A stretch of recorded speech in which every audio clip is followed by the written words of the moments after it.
neid liigutusi edasi-tagasi.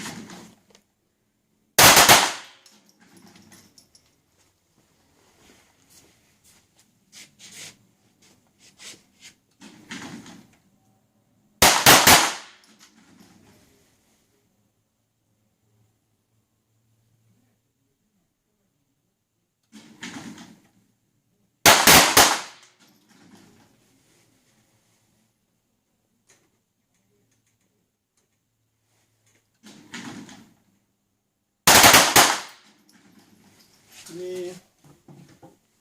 Relvad üle saad ära panna. Kellele ära panna?